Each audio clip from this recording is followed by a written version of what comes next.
What's going on, everyone? It's Legendary323. In this video, we're going to be doing a overview of this product by Brook Gaming. They sent this over to me. This is a sample product of their Wingman Converter NS.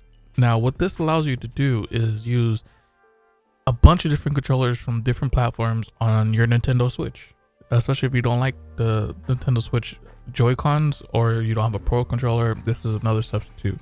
Or if you're just a big fan of the PlayStation 4 controller, PlayStation 3. But let's get into it. So here's the unit itself, the box. Just gonna do a quick unboxing. So as you can see, this is the box. Wingman Converter. It says PS3, PS4 controller support, X1, X360, which is Xbox 360 also works. You can see down here as well. To the Switch. So your Elite, if you have an Xbox Elite controller 1 or Series 2, it will work as well. The sides, nothing too special on the sides, just more information. Here's the rear. This gives you a little bit more information. So if you have an Xbox 360 wireless receiver, you could use that wirelessly to use the Xbox 360 controller wirelessly, which is pretty cool. Just gives you a little diagram on how it works. So with the Xbox One controllers, you have to have the Bluetooth version if you want to use it wirelessly. Okay. All right, let's just go ahead and open it real quick. Nothing too crazy out of the ordinary, just a normal box. Let's go ahead and pull it out. And here's the unit itself. So it's presented. Looks good. Nice presentation. I wonder if they give you stickers. Usually Brook products always give stickers. So here's what it looks like. It looks pretty much like their other receivers, controller receivers. So you got the USB on one end, and then you got the USB on the other end, the female and the male. Here is the PlayStation or the Xbox One controller to PS4. It's very similar to this. It look identical as far as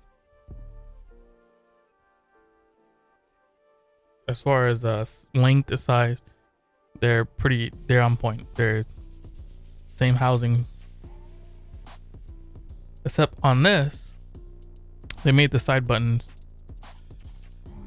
pressable. That's how you sync up. They do give you stickers, so that's always cool, give you stickers. And then that's about all that's inside. So let's go ahead and get this set up with the Switch. All right, let's go over the unit itself. I currently have it connected to a USB extension to show you what I'm doing easier.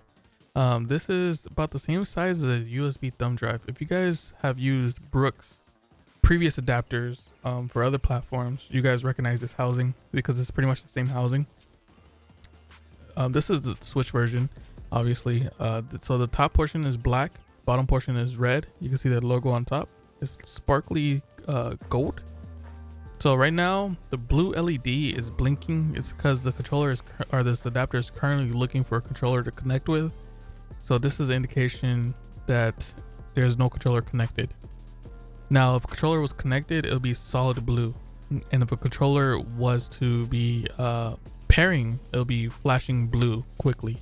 So I'll show you how to pair it through Bluetooth, and I'll show you how to pair it with the controller wired, which is pretty self-explanatory. You just plug it in. But let's go ahead and get into it.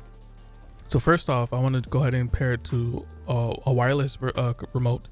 So right here we have the Xbox One Elite controller Series 2. So this is a controller we're going to be pairing with this.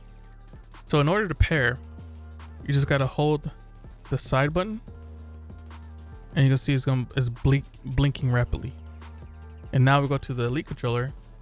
Make sure it's on, and then you're gonna hold the pairing button while it's also blinking, and then it should pair any moment.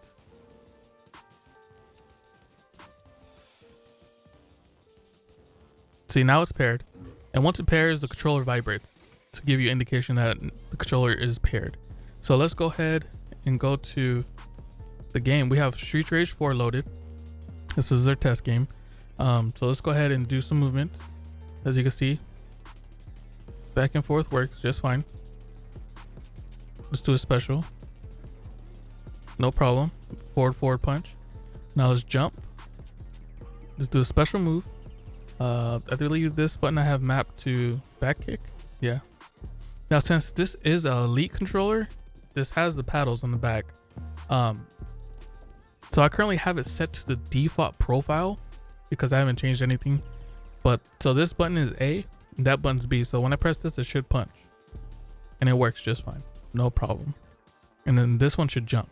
Once I press this one, it should jump. It jumps, no problem. Okay. So that's how you pair it wirelessly. This adapter also has functions for turbo, if you guys are interested in that. In order to get to the turbo menu is you hold the view button and the home button.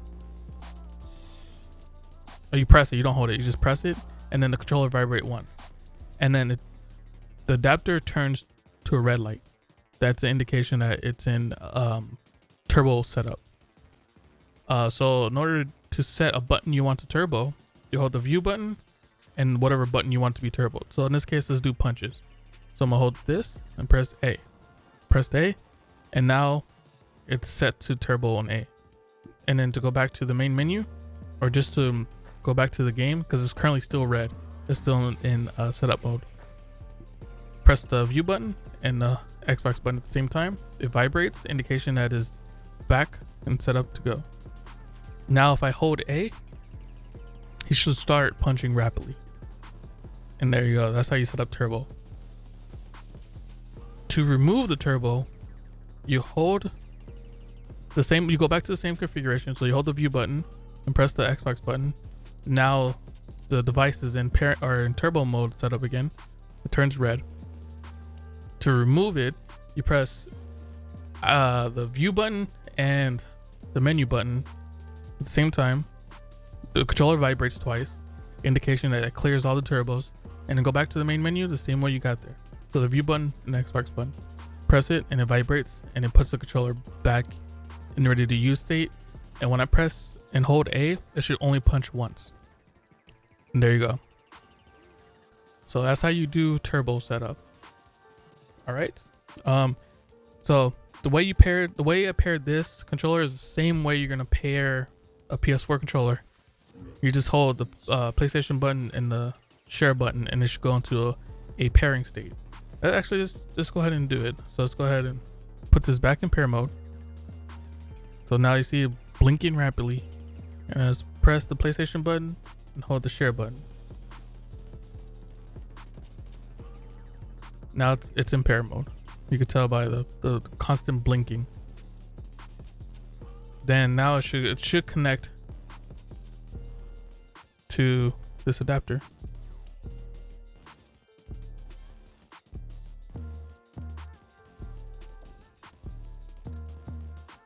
There it goes. It connected. Didn't give me a vibration signal or feedback like the Xbox One controller did, but once I press this button, this button should punch, and it does, as you can see. And then this button is special, and it's jump. So that's how you pair it wirelessly. There's no wires. So I also tried PlayStation 3 controller, and this worked just fine through USB. And then once I pulled out the USB, it connected wirelessly. When the USB is disconnected once I plug it in once. Now for the Xbox One controller pre-Bluetooth, it worked only wired. You can't use this controller wirelessly because it doesn't have Bluetooth, but it works wired. So that's no problem if you don't care if it's wired. Another controller that I tried but did not work because it's too new is the new DualSense 5 controller, the PS5 controller. It doesn't register. Well, once you plug it in wired, the buttons don't work properly, but the trigger buttons act as some type of menuing. But my guess is at some point in the firmware they will do some type of update to allow this to work, but it doesn't work right now. But yeah, that's about it. All right, I will leave the information to this product in the description down below to the actual webpage for this product. There's other options too if you wanted the same type of availability for PS4 or Xbox One. I will also leave those in the description down below. There's just so many options, especially for the Switch. If you don't like the Pro controller or the Joy-Cons, you have plenty of options from the previous four consoles, not 4 generations, excuse me. So you got the Xbox One, Xbox 360, PS3, PS4. Also, I forgot to mention that the Xbox 360 gamepads, if you're into fighting games, they work. Granted, Switch doesn't have very many fighting games, but this works. I don't have an official Xbox 360 wired controller, but I'm sure it just works just fine. If you have the Xbox official 360 wireless adapter, that also works to connect it wirelessly. The arcade sticks work. So I have the Razer Panthera. That arcade stick works no problem. This PS4 stick works great. You just have so many options. So if you have a preference on your favorite controller and you want to use it on a Switch, this is the way to go. I think this is great. If you have any questions, go ahead and leave it down in the comment section. I will try to answer them. I thank you for watching. Brook, thank you for always supporting me, sending me out the sample. Very much appreciated. Always like their products. One of the best. I have so many other products. I've used this one for many years. This is the Xbox One to PS4 converter. I also made a video on this if you want to check it out. I will leave a video for all the products I've used from Brook in my description if you want to go ahead and go check those out. I'll appreciate it. This one was probably one of the good ones too. This is also works on Switch. This is the Xbox or the X1 converter that allows you to use wirelessly on PS4 and Switch and PC and Xbox 3 or Xbox One. Just so many options. All right, thank you for watching. I'm out. Legendary 323. Peace out.